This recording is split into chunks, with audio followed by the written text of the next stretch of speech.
Bismillahirrahmanirrahim. Bismillahirrahmanirrahim.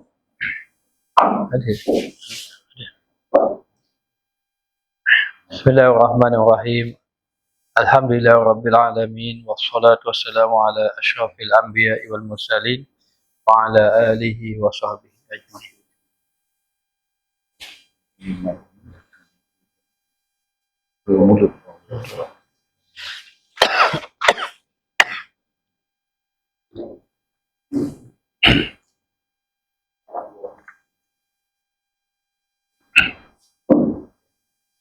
Bismillahirrahmanirrahim.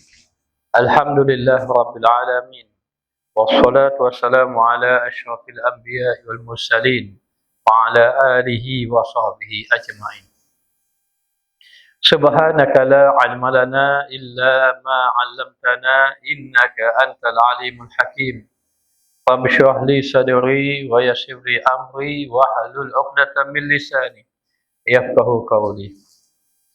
Terima kasih kepada pengurusi majlis, ahli jawatan kuasa, muslimin muslimat yang dirahmati oleh Allah Subhanahu wa taala.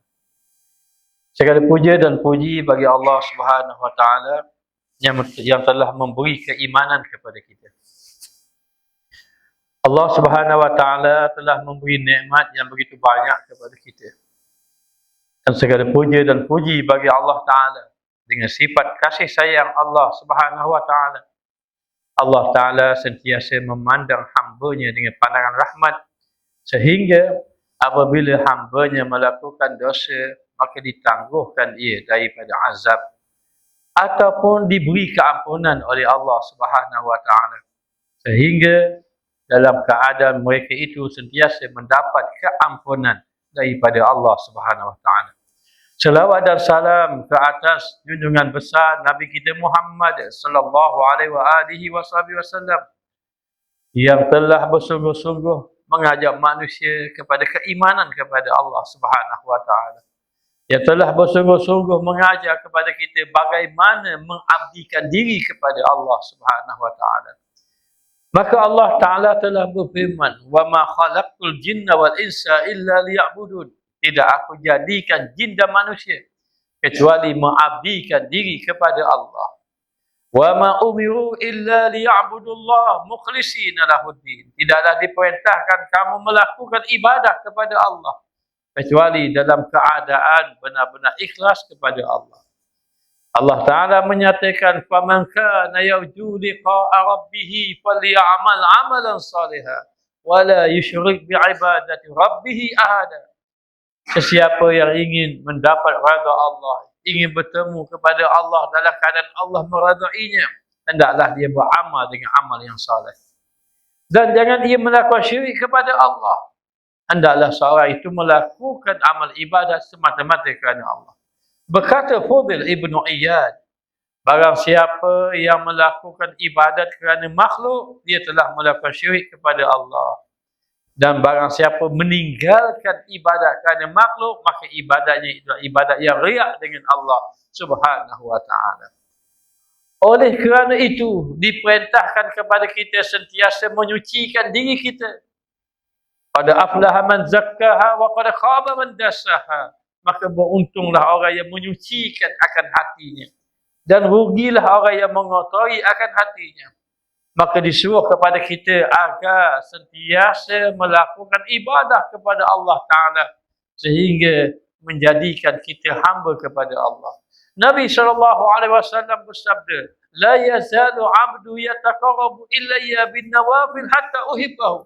Sentiasalah hambanya itu mendekatkan diri kepada Allah Ta'ala dengan melakukan ibadat sunat sehingga Allah mengasihinya.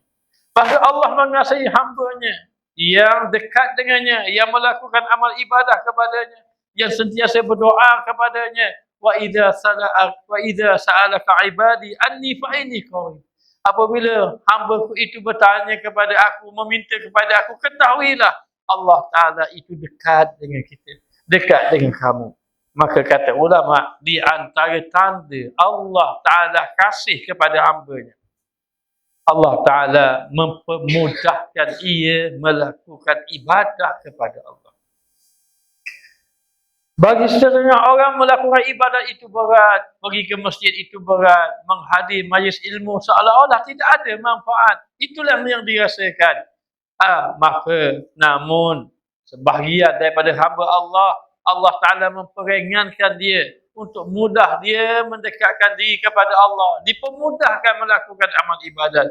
Maka sang hamba yang pergi ke masjid, setiap langkahnya dinaikkan darjat oleh Allah, dihapuskan akan dosanya dan didoakan oleh para malaikat. Lalu dia duduk di dalam masjid, dia sembahyang berjemaah. Salatul jamaati afdalu min salatil fardhi bi 27 darajah.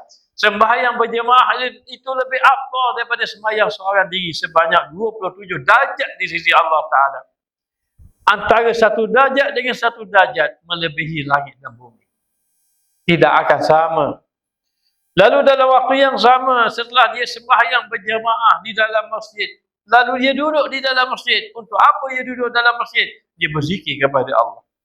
Nabi SAW menyatakan, sesiapa yang sembahyang, kemudian lepas sembahyang dia berzikir, sehinggalah terbit matahari, dia mendapat pahala haji dan umrah sempurna.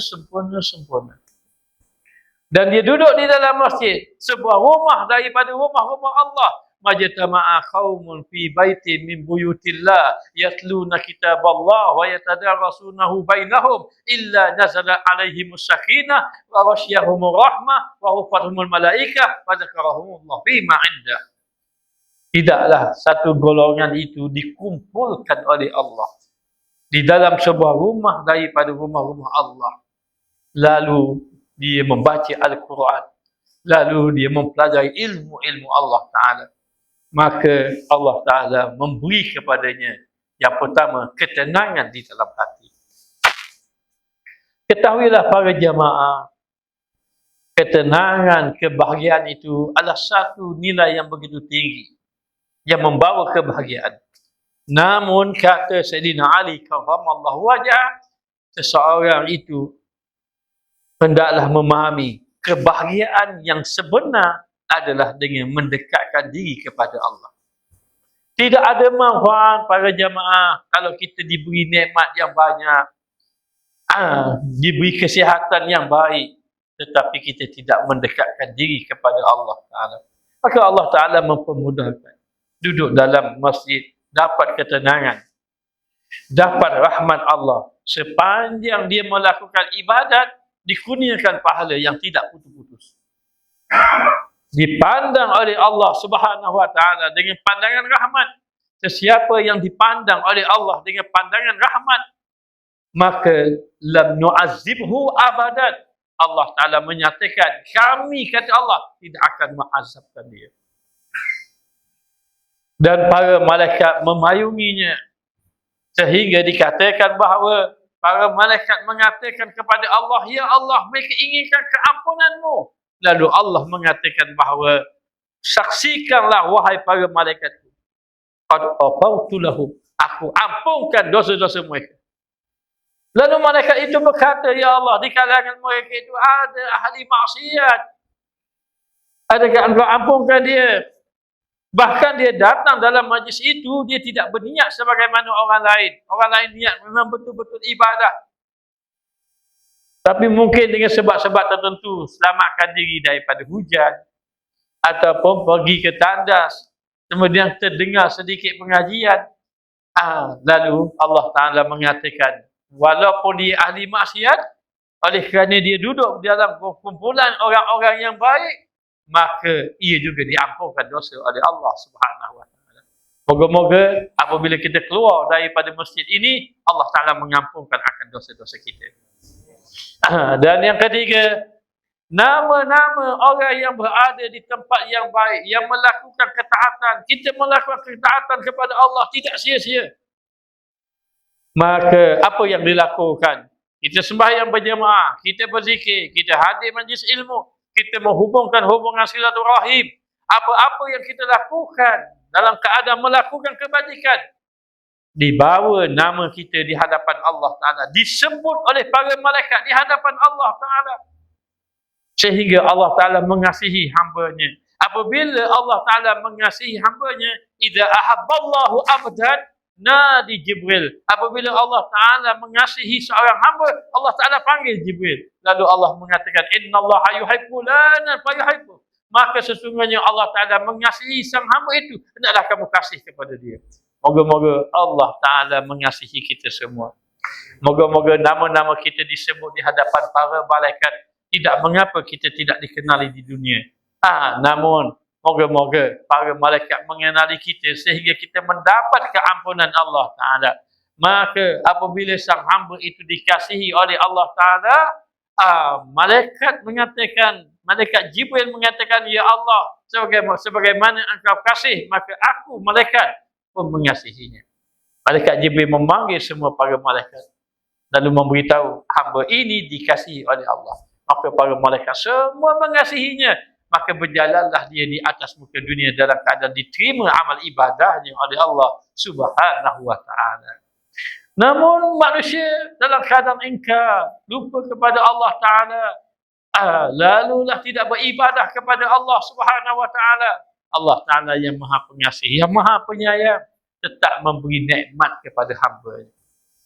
Walaupun hamba-Nya tidak melakukan ibadat, satu hari Nabi Ibrahim Khalilullah terkenal dengan seorang Nabi yang suka memberi makan kepada orang.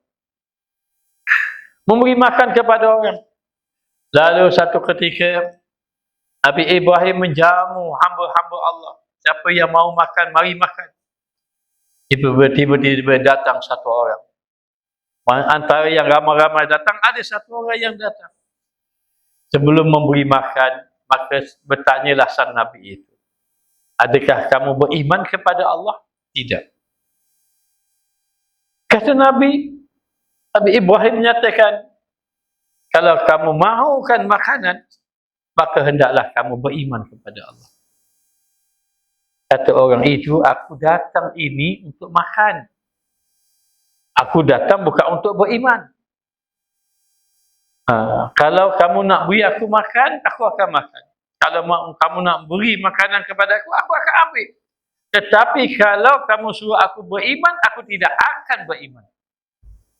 Lalu mendengarkan perkara itu, maka Nabi tersebut mengatakan, bagaimana aku ingin memberi makan kepada kamu, sedangkan kamu ini ingkar kepada Tuhan yang memberi makan kepada kamu. Akhirnya orang itu mendengar kenyataan, maka dia pun meninggalkan Nabi tersebut, tidak memberi makan. Lalulah Allah Ta'ala berkata, wahai Ibrahim, kenapa engkau tidak memberi makan kepadanya? Ya Allah, aku merasa cukup marah. Kerana apa? Kerana dia tidak beriman denganmu. Ya Ibrahim, kamu melihat berapakah umurnya? Lebih kurang dalam 60 tahun. Ya Ibrahim, selama 60 tahun dia itu ingkar kepada aku. Aku memberi makan kepada dia. Hari ini hanya kamu mendengar dia tidak beriman, kamu sudah marah. Aku 60 tahun dia tidak beriman kepada aku. Aku tetap memberi makan kepadanya. Aku tetap memberi nikmat kepadanya. Mendengar kenyataan itu, menyesallah Nabi Ibrahim. Kerana apa? Kerana menyedari betapa besarnya kasih sayang Allah Subhanahu wa Ta'ala kepada hamba-Nya. Itu yang tidak beriman. Bagaimana kita yang beriman kepada Allah Subhanahu wa Ta'ala? Maka orang yang beriman kepada Allah, bila Allah Ta'ala kasih kepadanya, Allah Ta'ala pemudahkan dia melakukan amal ibadat. Itu tanda dikasihi oleh Allah. Dan saya yakin para jemaah dikasihi oleh Allah. Tanpa kasih sayang Allah, kita tak sampai ke masjid Allah. Tanpa kasih sayang Allah, kita tidak beribadat. Mungkin pada masa ini kita tidur saja. Tapi Allah kasih kita. Allah bangunkan kita. Allah pemudahkan kita. Bermakna Allah mengasihi. Dan apabila Allah kasih kepada seorang itu, Allah letakkan dia tidak menyukai maksiat. Tidak menyukai maksiat. Dan dipermudahkan dia menjauhi daripada maksiat. Namun, kalau dia jatuh kepada maksiat, Allah kasih kepada dia, Allah tidak biarkan dia berterusan di dalam maksiat. Ya, kita sendiri kali jatuh kepada maksiat. Jangan kita menyucikan diri kita. Saya sudah sembahyang berjemaah. Saya sudah melakukan ibadat demikian, ibadat demikian, ibadat demikian. Jangan kita menyangka diri kita baik. Fala tuzakku anfusakum huwa a'lamu biman ittaqa. Jangan kamu menyucikan diri kamu kerana Allah Taala mengetahui adakah kamu ini benar-benar bertakwa kepada Allah ataupun tidak. Menjadi seseorang jatuh dosa itu sifat manusia. Nabi Adam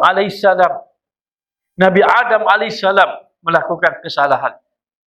Tapi kesalahan Nabi Adam itu sebenarnya kemuliaan.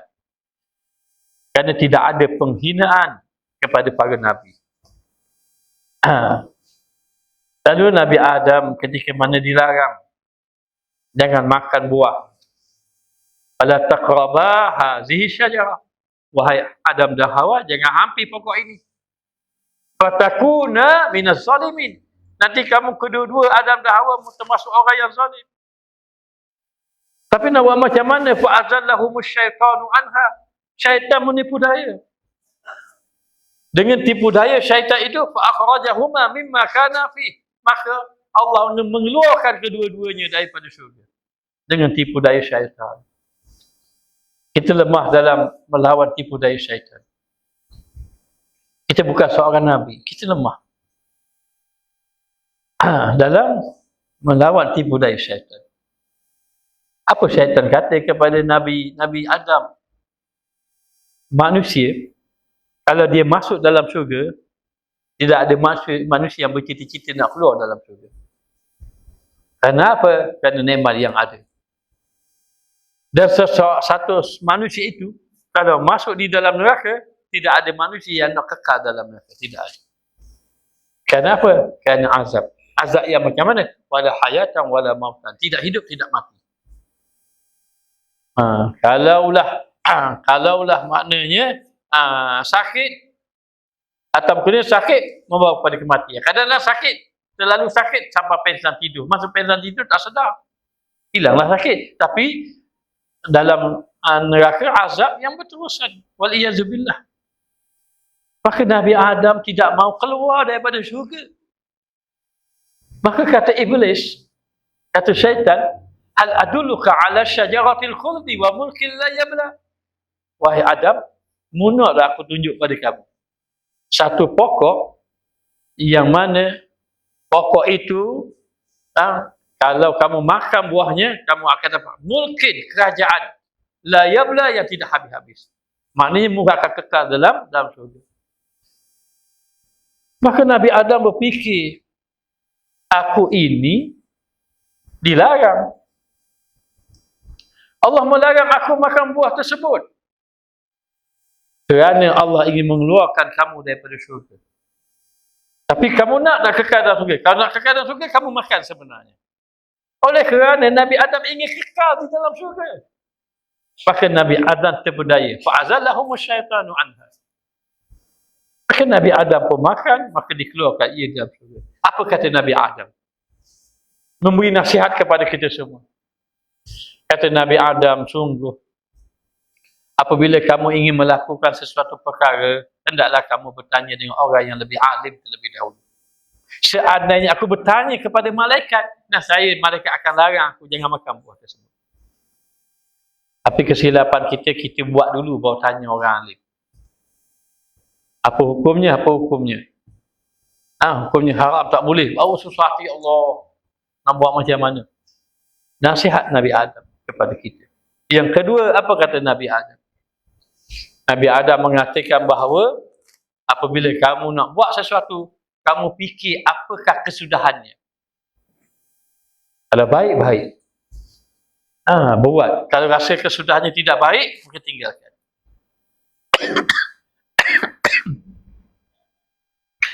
Dan ketika mana nak melakukan sesuatu, mintalah pertolongan dengan Allah. Mintalah pertolongan dengan Allah Subhanahu wa taala. Maka Nabi Adam bertaubat kepada Allah. Sehinggalah Allah Taala terima taubatnya.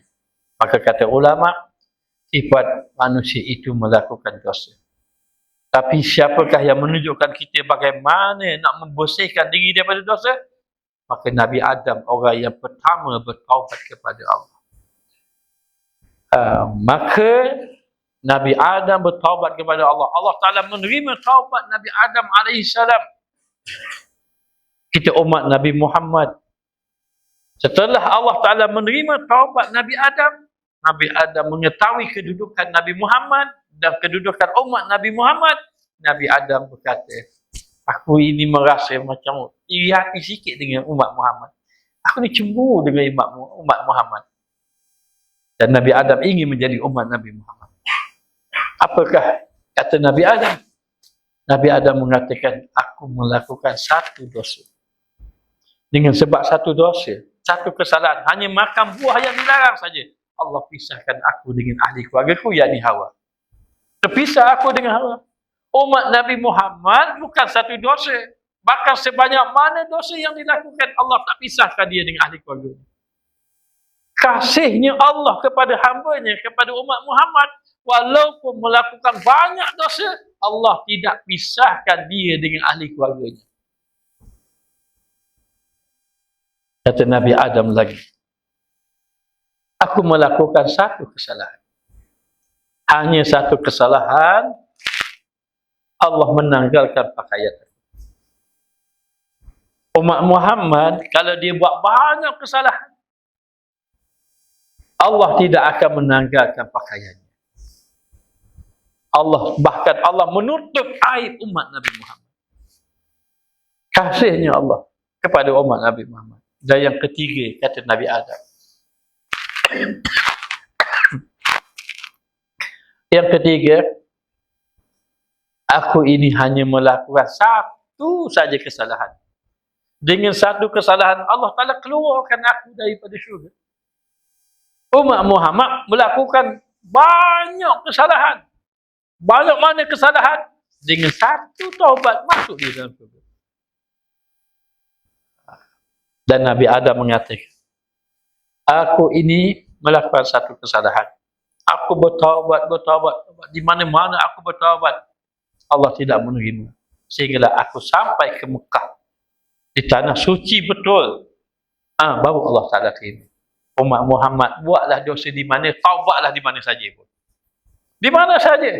Bahkan di tempat maksiat itu dia bertaubat pun Allah Ta'ala terima. Maka kata Nabi Adam, ingin aku menjadi umat Nabi Muhammad sallallahu alaihi wasallam. Umat Nabi Musa alaihissalam. Ketika mana Nabi Musa meninggalkan kaumnya selama 40 hari. Wa izwa adada Musa arba'ina laylah summa takhastumul ijla min ba'dihi wa antum zalimun. Ketika mana Nabi Musa memberitahu kepada umatnya bahawa dia akan meninggalkan umatnya selama 40 hari kerana ingin mengambil kitab Taurat. Ditinggalkan. Maka apa yang berlaku? Umatnya menyembah patung berhala. Yakni dibuat patung yang berbentuk lembu. Akhir sekali dia menyembah patung tersebut. Maka Nabi Musa balik tengok umatnya telah menyembah patung berhala. Menangis Nabi Musa alaihissalam. Maka Allah Ta'ala kata, fatubu ila bari'ikum. Hendaklah bertaubat kamu kepada Allah. Tahukah para jemaah sekalian bagaimana taubat umat Nabi Musa? Adakah cukup menangis? Tidak. Allah Ta'ala perintahkan umat Nabi Musa. Mereka hendaklah bertaubat kepada Allah. Cara nak bertaubat, fatubu ila bari'ikum faqtulu anfusakum. Hendaklah membunuh diri-diri mereka. Umat Nabi Musa, dia buat dosa, dia nak bertaubat, dia kena bunuh diri dia. Umat Nabi Musa. Lepas dia bunuh diri dia, maka dosa dia menyembah berhala dihapuskan oleh Allah. Kalau dia tak bunuh diri dia, dia tidak akan diterima taubat oleh Allah. Ini umat Nabi Musa. Allah Ta'ala kata, fatubu ila bari'ikum faqtulu anfusakum. Kamu kena membunuh diri kamu. Itulah yang paling baik kalau kamu mengetahui. Tak ada dah jalan lain. Nabi Musa dapat tahu umat dia kalau bertaubat kena bunuh diri. Menangis Nabi Musa. Lalu Nabi Musa memanggil umatnya. Maka dikumpulkan orang yang menyembah patung berhala.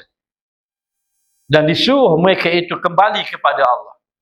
Maka diberitahu cara nak kembali pada Allah, hendaklah kamu membunuh diri kamu. Maka hendaklah seseorang itu mengambil senjata yang tajam. Hendaklah menikam perutnya, menikam tubuhnya agar dia mati. Itulah taubat umat Nabi Musa. Maka yang melakukan, yang menyembah patung berhala, dia pegang benda tajam, dia nak tikam tubuh dia, dia tak sanggup. Wahai Musa, mintalah dengan Allah, kami tidak sanggup untuk membunuh diri kami. Nabi Musa munajat kepada Allah, ya Allah, bagaimana umat aku, bagaimana taubat umat aku. Ya Allah, mereka tidak sanggup untuk membunuh diri mereka. Allah memberi jawapan, wahai Musa, kalau dia tidak sanggup membunuh dirinya, panggil ahli keluarganya, biar ahli keluarganya yang membunuhnya. Panggil ahli keluarganya. Kalau pak saudara yang menyembah patung berhala, anak saudara bunuh. Kalau ayah yang menyembah patung berhala, anak bunuh. Maka dipanggil ahli keluarga. Bagaimana wahai Musa? Tidak ada jalan. Terpaksalah dibunuh juga. Kamu tidak sanggup membunuh diri kamu, maka dipanggil kaum kerabat kamu. Taklah bunuh. Maka kaum kerabat tadi memegang senjata untuk membunuh kaum kerabatnya yang menyembah patung berhala. Maka apabila melihat wajah kaum kerabatnya, anak saudara tengok pak saudara tengok anak saudara, begitulah keadaannya. Tiba-tiba bertemu dengan Nabi Musa. Wahai Musa, kami tak sanggup nak membunuh ahli keluarga kami. Mintalah dengan Allah supaya ada cara lain untuk bertaubat kepada Allah. Maka ketika itu Nabi Musa munajat kepada Allah, bertanya, ya Allah, ahli keluarganya, kaum kerabatnya tidak sanggup membunuhnya. Kerana apabila dia melihat sahaja wajah kaum kerabatnya, dia rasa kasihan, lalu tidak sanggup. Minta dengan Allah Ta'ala. Nabi Musa minta dengan Allah. Lalu Allah Ta'ala mengatakan, oleh kerana mereka tidak sanggup, maka kami gelapkan. Fazallamna. Kami gelapkan suasana sehingga yang memegang senjata tidak kelihatan wajah orang yang akan dibunuh. Tidak ada jalan lain. Akhirnya digelapkan. Bila digelapkan, maka bertikamlah mereka di antara satu sama lain. Sudah habis bertikam, lalu Allah datangkan cahaya. Datanglah cahaya matahari. Dapat melihat Nabi Musa menangis melihat mayat. Umatnya bergelintangan. Itulah taubat umat Nabi Musa AS. Muhammad banyak dosa, buat dosa. Namun Allah Ta'ala mengampuninya. Allah Ta'ala memaafkan. Bahkan Nabi SAW bersabda, "At-taibu minaz zambi kamal la zambalah." Orang yang bertaubat daripada dosa seumpama tidak ada dosa. Ini kasih sayang Allah. Maka yang kedua, bila Allah Ta'ala kasih kepada sang hamba tadi, Allah Ta'ala pemudahkan dia meninggalkan maksiat. Bagaimana yang melakukan maksiat? Yang melakukan maksiat Allah kasih lagi. Apabila dia tidak berterusan di dalam maksiat. Tidak berterusan. Allah Ta'ala kasih lagi. Apabila dia kembali bertaubat pada Allah. Lalulah diceritakan. Allah mengatakan kepada malaikatku. Malaikat ni. Wahai malaikatku, lihatlah hamba ini. Seorang hamba Allah, dia melakukan maksiat. Bila dia melakukan maksiat kepada Allah, akhirnya dia sedar, dia bertaubat kepada Allah. Bila dia bertaubat kepada Allah, Allah Ta'ala kata pada malaikat, wahai malaikatku, lihatlah hamba-Ku ini. Dia melakukan dosa. Dan dia mengetahui dia mempunyai Allah yang Maha Pengampun. Lalu dia bertaubat kepada aku. Wahai malaikatku, aku ampunkan dosa dia. Maka hamba ini diampunkan dosa oleh Allah. Selang beberapa lama, dia buat lagi maksiat. Lalu lepas buat maksiat, dia bertaubat lagi. Lalu Allah Ta'ala kata, wahai malaikatku, lihat, hamba-Ku ini buat bodoh. Tapi dia tahu dia ada Allah Ta'ala, dia kembali kepada aku. Akulah Tuhan yang tidak mengecewakan akan hamba-Ku. Lalu aku menerima akan taubatnya. Maka jadilah dia orang yang diterima taubat. Selama berapa lama, buat lagi orang yang sama. Buat lagi. Bila buat lagi, Allah Ta'ala kata, wahai malaikatku, dia ulang lagi perbuatan dia. Tapi bila dia jatuh lagi, dia tetap bertaubat kepada Allah kerana dia tahu dia mempunyai Tuhan yang Maha Pengasih. Lalu Allah Ta'ala kata, wahai malaikatku, aku terima taubatnya. Lalu malaikat bertanya, ya Allah, sampai bila engkau terima taubatnya? Kata Allah, selagi mana dia bertaubat? Walau beratus kali pun dia buat maksiat, dia taubat. Selagi mana dia bertaubat, lagi itu Allah Ta'ala terima. Dan umat Nabi Muhammad itu, ketika mana Allah Ta'ala kata, kalau dia buat dosa, sebulan dia bertaubat, Allah terima. Nabi Muhammad kata sebulan itu lama. Seminggu itu lama lagi, kata Nabi Muhammad. Maknanya kalau dia buat dosa, seminggu je dia taubat, Allah Ta'ala hapuskan. Nabi Muhammad kata seminggu itu lama lagi. Allah Ta'ala kata, kalau begitu 1 hari, 24 jam. 1 hari pun lama. Kalau begitu 1 jam. Dia nak mati lagi 1 jam. Masa tu dia taubat sungguh-sungguh. Allah Ta'ala terima. Nabi kata 1 jam pun lama. Lalu apa kata Allah? Kalau begitu, wahai Muhammad, selagi mana nyawa tak sampai aku, umatmu taubatlah aku terima. Selagi mana nyawa tak sampai aku, terima. Selagi mana dia bertaubat kepada Allah. Maka bila Allah Ta'ala kurniakan dia kasih kembali kepada Allah, dia ingin bertaubat, dia jatuh maksiat, kita semua jatuh maksiat, lalu dia tidak meneruskan, dia tidak mengekalkan maksiatnya, dia kembali kepada Allah, itu tanda Allah Ta'ala kasih. Dan yang ketiga, tanda Allah Ta'ala kasih kepadanya, sentiasa berdoa pada Allah. Teruskan berdoa, ya Allah, kami lemah lawan hawa nafsu, ya Allah, kami jatuh, ya Allah, kami tak mampu lagi, semayang kami masih lagi tidak khusyuk, ya Allah, berdoa kepada Allah Ta'ala. Minta kepada Allah Ta'ala. Tidak boleh berputus asa dengan Allah. Ada satu orang hamba itu, dia wafat dalam melakukan maksiat. Lalulah dikatakan, Allah menyatakan kepada dia, wahai hamba-Ku, apa yang kamu lakukan? Ya, aku melakukan maksiat, ya Allah. Tapi aku nak bagi tahu padamu, ya Allah. Yang pertama, aku memang melakukan maksiat. Sebenarnya, aku dah berusaha sungguh-sungguh nak meninggalkan maksiat, tapi jatuh juga. Yang kedua, setiap kali aku melakukan maksiat, aku benci pada maksiat itu sebenar. Aku benci pada maksiat itu. Dan jiwa aku ni tidak tenang. Dan aku tidak ingin buat maksiat. Tapi aku kalah dengan iman aku yang lemah. Tapi setiap kali aku buat maksiat, aku sedar maksiat ini tak bagus. Dan aku benci pada maksiat itu.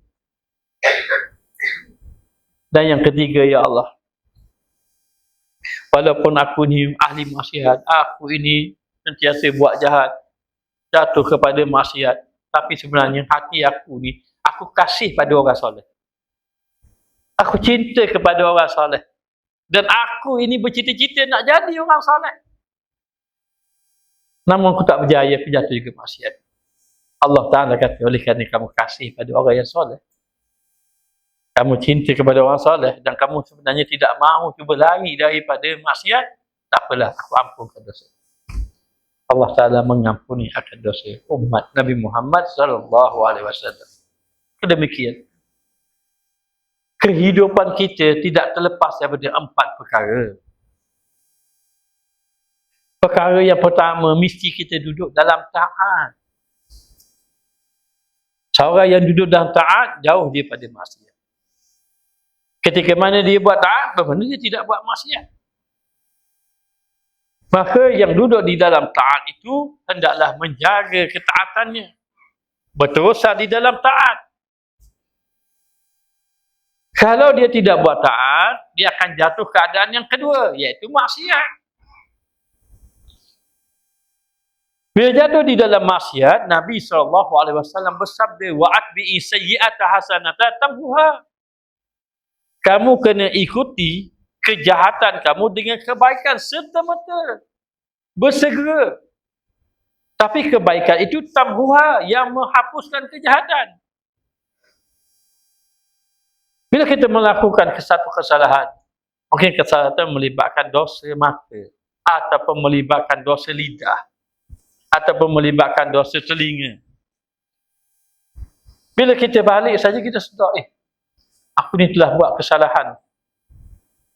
Kesalahan sebab aku ni bercakap benda yang menyebabkan maknanya membawa dosa. Maka gunakan lidah itu kepada kebaikan. Maka jadikanlah lidah itu lidah yang beristighfar, lidah yang baca Quran. Sehingga kejahatan-kejahatan itu dihapuskan. Seorang sahabat Nabi, dia berjalan, bertemu dengan seorang sahabiah wanita. Entah macam mana, dia telah menyentuh, waqabbalaha. Dia mengucuk wanita tadi. Wallahu a'lam, mungkin dia kucuk tangan dia. Lepas tu dia sedar, bapa aku jadi gitu? Orang Terengganu kata, bapa aku jadi gitu?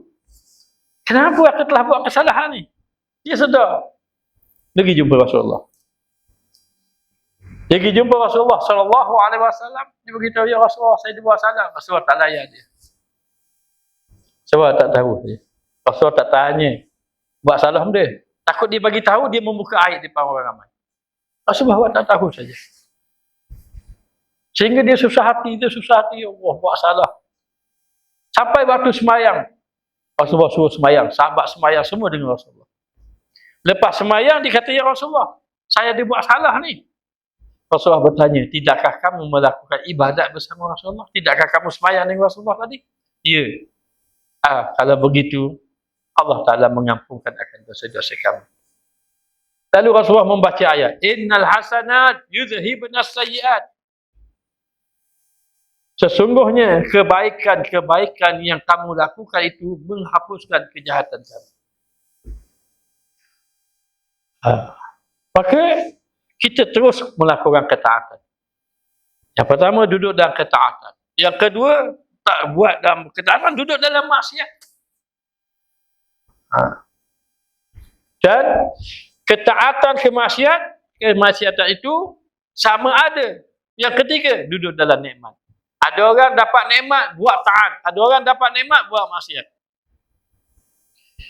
Maka dia dapat nikmat. Yang dapat nikmat itu, dia buat taat, dia bersyukur kepada Allah Ta'ala. Yang dapat nikmat, dia buat maksiat, dia kufur kepada Allah. La in syakartum la azidannakum wa la in kafartum inna azabi lasyadid. Seandainya kamu bersyukur dengan nikmatku, aku tambah nikmat. Tetapi seandainya engkau kufur, maka ingat, nikmatku sangat, azabku sangat pedih. Inna azabun alim. Waliyadzubillah. Maka bila mendapat nikmat, bersyukur kepada Allah Ta'ala. Dan nikmat yang paling besar bukan nikmat dunia. Tidak mengapa kita tidak ada rumah besar, kenderaan besar. Tapi kalau yang ada, bersyukur dengan nikmat Allah. Apa dia nikmat yang besar? Nikmat yang besar, nikmat agama, nikmat ibadat. 2 rakaat subuh yang dilakukan lebih besar daripada dunia dan segala isi. 2 rakaat yang disembahyang sebelum pada waktu fajar, sebelum azan subuh itu lebih afdal daripada dunia dan segala isi. Nabi mengatakan bahawa rakaat itu lebih afdal daripada dunia yang dipenuhi dengan harta dunia. Ketika mana Abdurrahman ibn Auf, Sayyidina Abdurrahman ibn Auf lewat sembahyang dengan Nabi, habis hartanya diinfak. Lalu dikatakan, ya Rasulullah, saya telah infak harta saya demikian-demikian.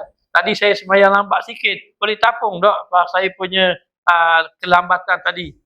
Saya infak dapat pahala, boleh tapung tak dengan sembahyang saya yang lambat tadi? Wahai Abdurrahman, seandainya engkau mempunyai dunia dan segala isinya, kamu infak pada jalan Allah, tidak akan dapat menampung sembahyang kamu yang lewat tadi. Dunia dan segala isinya itu kecil. Maka nikmat dunia yang dikejar-kejar itu menyebabkan kita tertipu daya. Kalau gitu tidak boleh mengambil bahagian dunia. Apa tidak boleh? Kita datang ke dunia, kita kena ambil dunia. Islam tidak melarang kita, sehingga ada sahabat, ada orang-orang yang soleh berdoa. Sehingga kan ada awliya berdoa, ya Allah, kurniakan aku harta yang begitu banyak, sebanyak-banyaknya. Didengari oleh orang. Ya Habib, kenapa engkau mendoa untuk mendapat harta yang banyak? Kerana aku ada sifat tamak. Kamu ada sifat tamak berdoa? Ya. Aku tamak untuk mendapat pahala yang banyak. Apabila Allah memberi harta yang banyak padaku, aku ingin mencari pahala sebanyak-banyaknya dengan kurniaan harta yang banyak. Bukan tidak salah mengambil bahagian dunia, tetapi keutamaan akhirat. Allah Ta'ala berfirman, wabtaghi fima atakallahu daral akhirah wa la tansa nasibaka minad dunya. Carilah apa-apa yang baik untuk akhirat kamu, namun kamu jangan lupa bahagian kamu atas ke dunia. Tengok Al-Quran menyebut perkataan akhirat terlebih dahulu daripada dunia. Maka dalam keadaan macam itu, bila duduk di dalam nikmat, gunakan nikmat itu kepada ketaatan. Nikmat itu digunakan kepada kemaksiatan, bertaubat kepada Allah. Dan yang keempat, sama ada orang itu ditimpa melakukan taat ataupun melakukan maksiat. Kadang-kadang yang melakukan maksiat itu boleh jatuh di dalam bala Allah. Yang melakukan taat pun boleh duduk dalam ujian Allah Ta'ala juga. Yang keempat, ujian Allah. Tak dapat lari, kita akan diuji.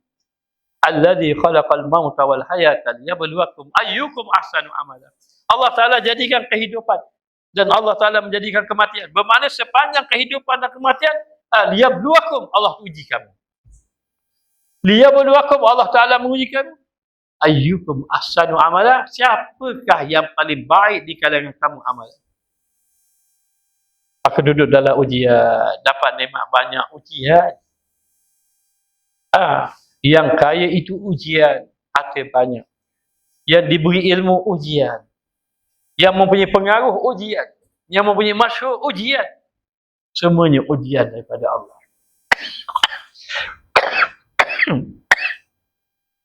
Tidaklah Allah Ta'ala menimpa ujian kecuali dengan 4 perkara. Perkara yang pertama, taqrib ilallah. Allah nak mendekatkan diri kepada Allah. Asyadul bala al-anbiya, seberat-berat ujian para nabi. Kan dia dekat dengan Allah, dia kasih dengan Allah. Allah Ta'ala memberitahu kepada kita, tanda Allah Ta'ala kasih ini kerana Allah Ta'ala beri ujian, Allah Ta'ala beri sabar. Nabi SAW bersabda, man yuridillahu bihi khairan yusib minhu. Sesiapa yang Allah nak beri kebaikan, Allah timpa ujian, musibah pada dia. Maka dia sabar. Bila dia sabar, innama yuwaffas sabiruna ajrahum bighairi hisab. Orang yang sabar dapat pahala tanpa hisab, tak terhitung. Orang-orang yang sabar. Maka yang pertama, ujian itu dengan sebab 4. Yang pertama, taqrub ilallah, untuk mendekatkan diri pada Allah. Ada orang yang sakit, makin sakit. Ketika sakit, dia didekatkan dia oleh Allah. Mengusi masjid kita sakit, kita doakan agar dia cepat sembuh. Agar dinaikkan darjat, didekatkan dia dengan Allah Ta'ala, demikian juga dengan para jemaah sekalian.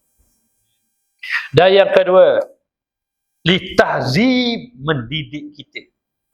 Sebab orang ini, manusia ini duduk dalam keadaan lalai. Bila duduk dalam keadaan lalai, kadang-kadang bila diberi nikmat, dia lupa Allah. Diberi nikmat, dia lupa. Dia merasakan, aku ini sentiasa sehat. Aku tak payah perlu dah memikirkan tentang rezeki. Rezeki aku banyak. Lalu Allah Ta'ala beri nikmat. Bila beri nikmat, dia lupa. Allah kasih lagi dia. Tahzib, Allah Ta'ala beri dia sakit, baru dia sedar. Dulu, kalau aku sihat ni, aku pergi masjid lah. Sebab apa pergi masjid? Bila aku sakit, masuk hospital, orang masjid yang tengok aku. Orang lain tak tengok. Bila pergi masjid, bila masuk hospital, khabar ke anak. Khabar ke orang masjid, tolong mayat ajak ke ayah. Ayah tak pernah pergi masjid. Tapi bila sakit, khabar ke anak. Dia tak kata, khabar kawan-kawan ayah yang sama-sama tu. Saya sikit ayah, tak. Saya orang masjid. Doa. Lalu dia pun berkata, aku ini kalau sihat, aku pergi ke masjid. Aku pergi ke masjid. Barulah nak pergi ke masjid. Itu tanda kasih sayang Allah. Sihat pergi ke masjid. Kenapa? Allah beri ujian. Allah nak didik hati dia. Jadi yang kedua, ujian tahzib, pendidikan. Dan yang ketiga, Yang ketiga, Allah Ta'ala nak beri ta'zib, azab pada dia. Kadang-kadang bila dia ini sihat, dapat nikmat, dia tak fikir buat ibadat. Dia fikir maksiat saja. Tapi bila Allah Ta'ala beri ujian, ditimpa musibah, sakit, dengan sendiri dia tak terfikir nak buat maksiat. Dia akan terus berzikir kepada Allah. Terus ingat pada Allah. Yang tak pernah berzikir pun berzikir Allah, Allah, Allah. Yang tak ingat pada Allah, baru mengadu pada Allah, pada Allah. Maka Allah Ta'ala tambah berterusan dalam maksiat, Allah azabkan dia. Itu pun dalam kasih sayang Allah. Dan yang keempat, ujian itu adalah ditakfir untuk menghapuskan kesalahan. Kita ini orang yang lemah ibadat. Ada orang mendapat rahmat Allah masuk syurga dengan ketaatan yang banyak. Jadi bila kita ni ketaatan kita sikit, sembahyang sunat kita berapalah. Ada orang sampai sembahyang 800 rakaat, Sabi Al-Banani sembahyang 800 rakaat sehari. Imam Abu Hanifah sembahyang 1000 rakaat sehari. Dia sembahyang 200 rakaat, orang kata, banyak tu 500 rakaat tu. Dia pun dengar. Kalau aku tak sembahyang 500 rakaat, dusta dia. Selamatkan dia, sembahyang 500 rakaat. Akhirnya dah sembahyang banyak orang kata, Imam Abu Hanifah tu sembahyang 1000 rakaat, dia dengar. Kalau aku tak sembahyang 1000 rakaat, dusta dia. Sembahyang 1000 rakaat. 1000 rakaat. Ada yang sembahyang 1000, Imam Ahmad Ibn Hanbal 400 rakaat sehari sembahyang. Imam Syafi'i satu hari 2 kali khatam Quran, siang sekali, malam sekali. Begitulah mereka. Imam Malik pergi tandas taubat. Bertaubat pada Allah. Kenapa bertaubat? Kerana di tandas aku tidak boleh ibadat sebagaimana di luar tandas. Taubat, Masya Allah, ibadat mereka. Soleh mereka. Orang yang soleh kepada Allah Ta'ala. Lalu kita tak mampu seperti mereka. Mereka dapat pahala banyak. Allah nak beri pahala kat kita. Macam mana? Allah beri ujian. Dengan ujian kita sabar. Nanti bangkit. Dapat pahala sebagaimana orang ibadat banyak. Allah nak menghapuskan dosa. Kasih sayang Allah Subhanahu Wa Ta'ala. Maka para jemaah, Alhamdulillah. Namun kita mohon pada Allah. Apa dia? Mohon pada Allah supaya Allah Ta'ala istiqamahkan kita dalam amal. Itu. Yang kedua, kita hendaklah menjaga anggota kita. Jangan buat perkara-perkara yang menyebabkan amal soleh kita terbatal. Alhamdulillah, para jemaah pergi masjid, hadir majlis ilmu. Jangan ada kebencian di antara satu sama lain. Dan jangan kita terlibat dengan fitnah memfitnah. Sedangkan kita sudah dipilih oleh Allah Ta'ala untuk menjadi amal ibadah. Dan yang ketiga, jangan kita sendirian beribadat. Jangan kita saja beribadat. Usahalah agar jiran-jiran kita datang ke masjid. Usahalah. Kerana apa? Bila kita menunjuk kebaikan, orang lain melakukan kebaikan yang kita tunjuk. Ad-dalu 'alal khairi kafa'alihi. Orang yang menunjuk kebaikan, dia dapat pahala sebagaimana dia melakukan kebaikan. Kita ajak dia pergi kelas Quran. Kita baca Quran, kita dapat pahala Quran yang kita baca, kita dapat pahala Quran yang kawan kita ajak dia. Kalau kita tak ajak, kita dapat pahala yang kita baca lah. Tapi bila kita ajak, kawan kita dapat pahala. InsyaAllah, kalau kita buat macam ni, ajak jiran tetangga, insyaAllah masjid ini akan semakin makmur. Allah ya Tuhan kami, makmurkanlah masjid ini ya Allah. Kurniakan, datangkan ulama-ulama, ustaz-ustaz, pendakwa-pendakwa yang soleh, yang berilmu, yang menyampaikan kepada jemaah di sini. Ilmu yang bermanfaat. Tambahkanlah iman mereka, ya Allah. Tambahkanlah iman jemaah kami, ya Allah. Agar mereka itu semakin dekat kepada-Mu, ya Allah. Dan jangan biarkan kami dalam maksiat, ya Allah. Dan kami mohon padamu, tidak Engkau wafatkan kami kecuali dikurniakan taubat nasuha. Allahumma ya Allah, habib ilaina al-iman wa zayyinhu bi qulubina wa karih ilaina al-fusuqa wal isyan waj'alna minal rasyidin. Allahumma inna nas'aluka taubatan nasuha wa dawamah. Ya Allah, ya Tuhan kami mohon kepada Kamu taubat nasuha yang berterusan, ya Allah. Wa na'udzubika minal ma'siyati wa asbabiha, dan kami minta berlindung denganmu ya Allah daripada jatuh kepada maksiat ataupun perkara yang mendorong kami kepada maksiat.